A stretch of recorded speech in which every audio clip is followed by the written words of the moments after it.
बिस्मिल्लाहिर्रहमानिर्रहीम अस्सलाम वालेकुम वरहमतुल्लाहि वबरकातुहू। मैं हूं इरफान अली और मैं आपको इरफान अली फूड सीक्रेट्स में खुशामदीद कहता हूं।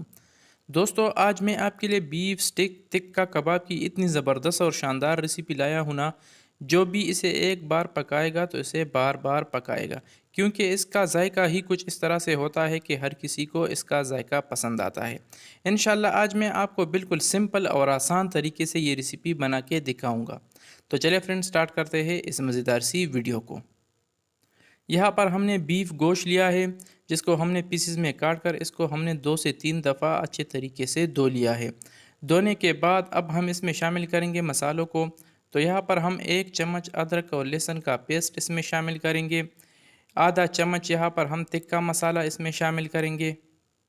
आधा चम्मच गरम मसाले का पाउडर, आधा चम्मच कुटी हुई लाल मिर्च आप अपनी मर्ज़ी के हिसाब से भी इसमें कम या ज़्यादा ऐड कर सकते हो। और थोड़ा सा हल्दी भी हम इसमें शामिल करेंगे और आधा चम्मच यहाँ पर हम ज़ीरे का पाउडर भी इसमें ऐड करेंगे। आधा चम्मच काली मिर्च का पाउडर और आधा चम्मच खुश्क धनिया का पाउडर भी हम इसमें शामिल करेंगे और हस्ब ज़रूरत नमक भी हम इसमें ऐड करेंगे। ये सारे मसाले आप अपने जायके के हिसाब से भी इसमें कम या ज़्यादा ऐड कर सकते हो। इन सारे मसालों को शामिल करने के बाद अब यहाँ पर हम 2 चम्मच मस्टर्ड ऑयल यानी सरसों का तेल इसमें शामिल करेंगे। अगर आपके पास सरसों का तेल अवेलेबल ना हो तो आप इसकी जगह कुकिंग ऑयल भी इसमें शामिल कर सकते हो। और 2 से 3 चम्मच वाइट विनेगर यानी वाइट सिरका हम इसमें शामिल करेंगे। और यहाँ पर हम 2 चम्मच कॉर्नफ्लावर यानी नशास्ते का भी इसमें ऐड करेंगे। इन सारे मसालों को शामिल करने के बाद अब हम इसको अच्छे तरीके से मिक्स करेंगे और मिक्स करने के बाद इसको हम तकरीबन 25 से 30 मिनट तक हम इसको रेस्ट पर छोड़ देंगे, ताकि हमने जो मसाले टिक्कों को लगाया है ये अच्छे तरीके से इसमें जज़ब होना चाहिए। 30 मिनट रेस्ट करने के बाद अब हम इसको स्टिकों में भर देंगे। तो यहाँ पर हमने एक स्टिक लिया है और इसमें हम सारे टिक्कों को बारी बारी करके स्टिक्स में भर देंगे। आप अपनी मर्ज़ी के हिसाब से 4 या 5 टिक्के इसमें भर सकते हो।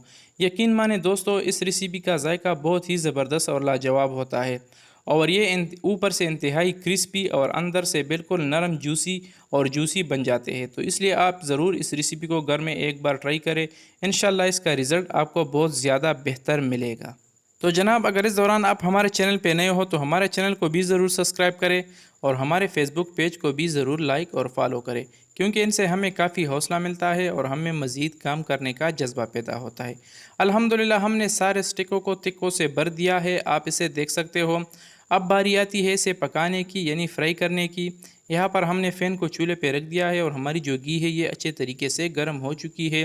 तो घी में हम बारी बारी करके सारे स्टिकों को ऐड करेंगे और इसको फ्राई करेंगे। तो स्टिकों को हमने फ़ैन में ऐड किया है, तो अब हम इस पर ढक्कन रख कर यानी इसको कवर करके हम इसको पकाएंगे, ताकि ये अच्छे तरीके से पक जाए और इसको हम मीडियम टू लो चूल्हे पे पकाएंगे।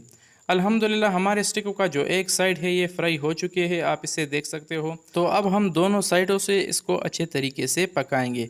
तो फ्रेंड्स, आप इसके कलर से भी अंदाज़ा लगा सकते हो, माशाल्लाह इसका जो कलर है ये भी बहुत प्यारा आया है।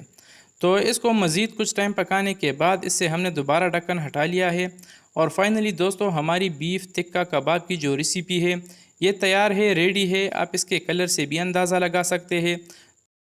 तो इसका फ़ाइनल लुक भी हम आपको दिखाएंगे कि ये ऊपर से कितने क्रिस्पी और अंदर से बिल्कुल नरम और मज़ेदार बने हैं। तो दोस्तों, कैसी लगी हमारी आज की आसान सी और मज़ेदार सी रेसिपी? उम्मीद करता हूँ आप दोस्तों ने हमेशा की तरह हमारी आज की आसान सी रेसिपी काफ़ी पसंद की होगी।